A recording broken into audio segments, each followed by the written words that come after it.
নতুন ওলা কদিন হলো বাবা? 15-20 দিন। 20 দিন। 20 দিনে কত কিলোমিটার চালিয়েছো? 1100।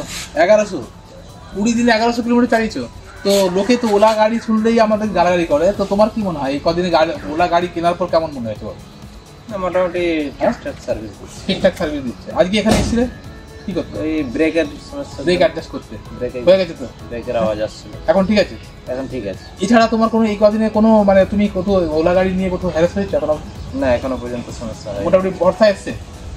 হ্যাঁ, ভরসা মোটামুটি এসছে, তাই তো? আর এই 1141 কত কিলোমিটার? 1141 কিলোমিটার। 1141 কিলোমিটার চালিয়ে এই গত 20 দিনে ক টাকার তেল তো বেঁচেছে? তেল 2200 টাকার তেল। তো বুঝতে পারছেন, এরকম কিন্তু প্রসেনজিতের মতো এ ভাই প্রসেনজিৎ খড়গপুর থেকে আমাদের কাছে এই ওলা গাড়িটা কিনেছে।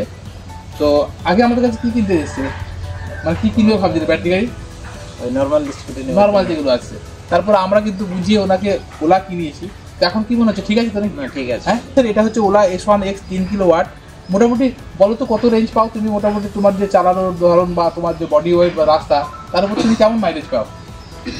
80-85 চালিয়ে ব্যাটারি থাকে, তাই তো? এখন 10-15% থাকে। মানে এটা আমরা বলি 3 কিলোওয়াটটা আপনার মানে যারা 70-80 কিলোমিটারের মধ্যে ঘুরবেন, ইকো মোডে 125 দেখায়, কিন্তু আমরা বলি যে 180-90 ম্যাক্সিমাম তার মধ্যে চালালে ঠিক আছে নাকি?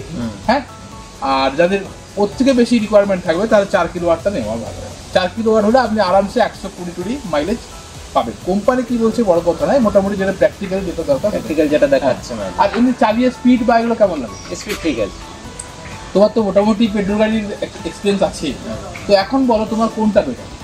ইলেকট্রিক গাড়িতে কোনো খরচা নেই, চার্জ করো চালাও। ইলেকট্রিক গাড়ি চালাও, চার্জ করো চালাও, এটা খরচা কম। এটা হচ্ছে ওলা S1X এর 3 কিলোওয়াট। এতে বুঝতে পারবেন কি করে না, এই চাকাতেই মোটর আছে, আর চাকার কিন্তু কোয়ালিটি খুব ভালো, চাকার কোয়ালিটি। আর ব্রেক দুটোতেই কিন্তু ডিস্ক ব্রেক নেই, এর ড্রাম ব্রেক আছে। তো তাতে অসুবিধা হয় কি? না, অসুবিধা আছে। তুমি কেমন স্পিড চালাও? 50-55-60-এর মধ্যে। হ্যাঁ। তো এখন পেট্রোল গাড়ির যে এক্সপিরিয়েন্স ছিল তার থেকে এটা নিয়ে অনেক ভালো লাগে। ঠিক আছে। মানে 1141 কিলোমিটার 20 দিনে চালিয়েছো, এটা কি মানে কারণে ঘুরে বেরিয়েছো না কাজে? না, কাজেই ঘুরে বেরিয়েছো। কাজেই ঘুরে। তো তুমি এই যে 2200 টাকা 50 কিলোমিটার তো per day up down duty time, তারপরে ওখান থেকে আবার আমরা দেখেছি মোটামুটি অনেকেই ওলা গাড়ি কেনার পর মানে এইসব ব্যাটারি গাড়ি চালানোর একটা আলাদা খুশি থাকে। অনেকে কিন্তু কোথাও যাওয়ার বিভিন্ন ছুটোতেও কিন্তু ঘুরে বেড়ায়, তাই না? মানে কোথাও যেতে গেলে আর কোনো অসুবিধা হয় নাকি? না, অসুবিধা তেল যেহেতু খরচা হচ্ছে ঘুরে আসে। তো বুঝতেই পারছেন ব্যাটারি গাড়ি কিন্তু দারুণ জিনিস। এখন যারা ব্যাটারি গাড়ি ভাবছেন খারাপ, সেরকম ব্যাপার নয়, এসে চালান, দেখতে পাবেন যে তার মানে ধারণাটাই পাল্টে যাবে। তার যে চালানোর যে ধারণা সম্পূর্ণ আলাদা। এটি বলে আমি বলবো নাকি? হ্যাঁ, ওলার সকারও মোটামুটি ঠিক আছে, এমনি নর্মাল গাড়ির মতনই সকার আছে। আচ্ছা, মার্কেটে যে বলে ওলা খারাপ তো তোমার কি মনে হয় গাড়িটা ঠিক আছে নাকি? গাড়ি ঠিক আছে, সার্ভিস নিয়ে কিছু সমস্যা হয়তো হতে পারে। হ্যাঁ।